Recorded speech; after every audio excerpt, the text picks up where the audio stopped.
Omniself. Even while sustaining independence, an awareness maintains connection to all the information produced in the material realm. This overall body of connection is called the Omniself.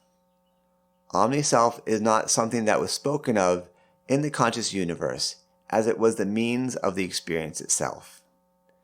It works much the same as our senses. We see with our eyes without seeing our own eyes, or hear without hearing the workings of the ear.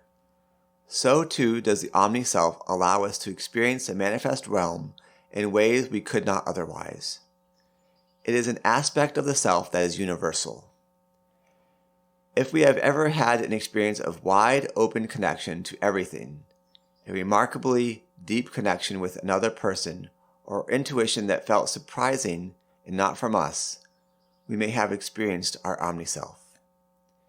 It is often recognized as an unexplained knowing where there should be ignorance.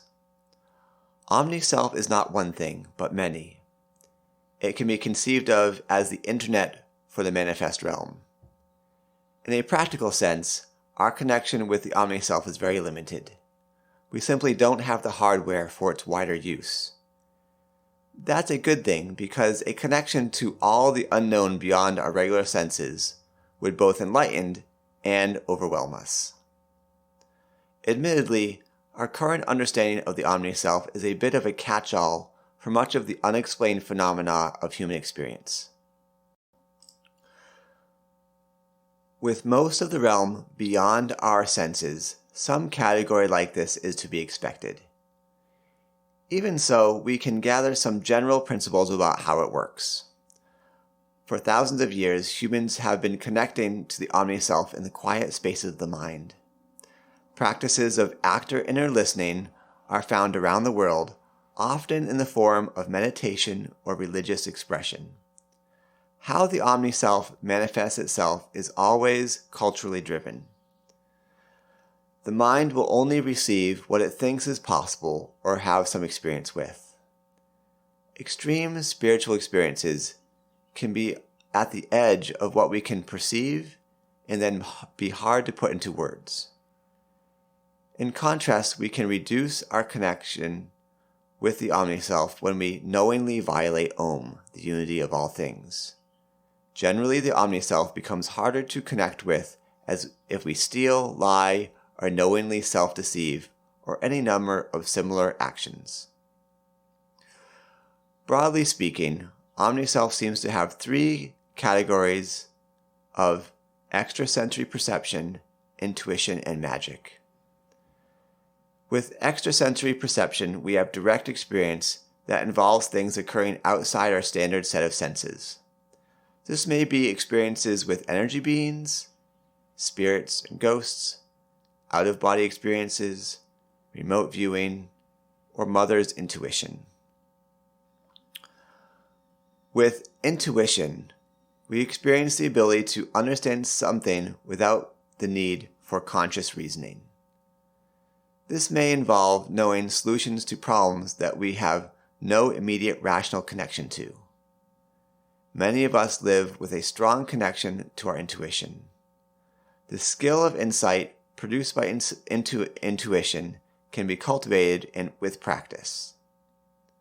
Strong intuitive insight, coupled with highly skilled rationality, is a hallmark of many of the greatest thinkers in human history. One of the most common and important occurrences of intuition is guidance. Many people have the experience of feeling we are being guided in our lives in one way or another.